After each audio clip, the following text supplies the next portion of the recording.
முதல்ல நம்முடைய அமைச்சர் KN நேரு அவர்கள் சார்ந்திருக்கக்கூடிய துறையில தொடர்ந்து முறைகேடுகள் வந்து கொண்டே இருக்கிறது.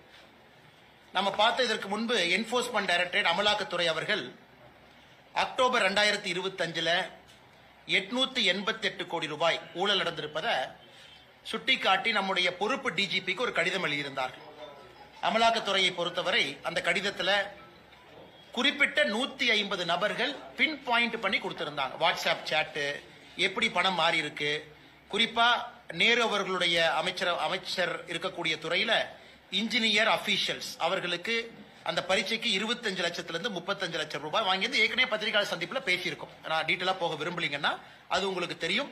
அது சம்பந்தமாக இதுவரை ஒரு வழக்கு கூட காவல்துறை பதிவு செய்யவில்லை. இது முதல். இரண்டாவது, மறுபடியும் நம்முடைய அமலாக்கத்துறை தமிழகத்தினுடைய பொறுப்பு டிஜிபி அவர்களுக்கு மறுபடியும் ஒரு கடிதம் எழுதியிருக்கிறாங்க.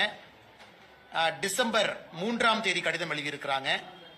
அதுல 258 பக்கம் அந்த கடிதம். இரண்டாவது முறை இது திரு நேரு அவர்கள் சம்பந்தப்பட்ட முனிசிபல் அட்மினிஸ்ட்ரேஷன், வாட்டர் சப்ளை, நகராட்சி நிர்வாகத்துறையில குடிநீர் வழங்கல், அந்த துறையில 1020 கோடி ரூபாய் ஊழல் நடந்திருப்பதற்கான ப்ரூஃப் அட்டாச் பண்ணியிருக்கிறாங்க.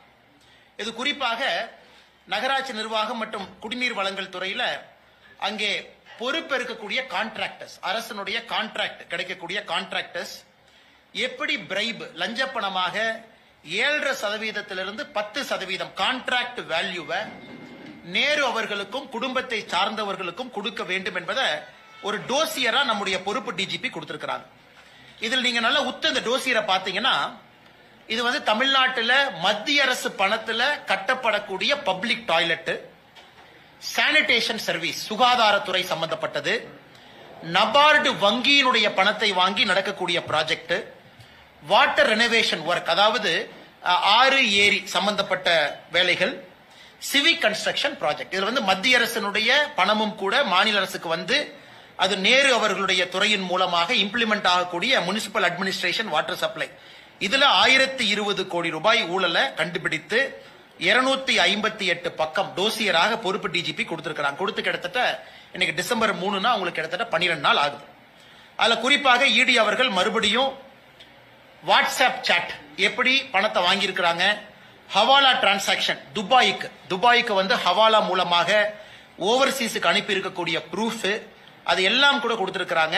இதுல ரொம்ப அதிர்ச்சிகரமான விஷயம் என்னன்னா, இது அதிர்ச்சி தான், ஆனா ஆச்சரியம் இல்ல, நிறைய வாட்ஸ்அப் சாட்ல பார்ட்டி ஃபண்ட் மென்ஷன் பண்ணிருக்காங்க. பார்ட்டி ஃபண்ட் டிஎம்கே இருக்கு. அதையும் கூட அமலாக்கத்துறை அந்த 258 பேஜ் டோசியர்ல அதையும் கூட ஹைலைட் பண்ணிருக்காங்க.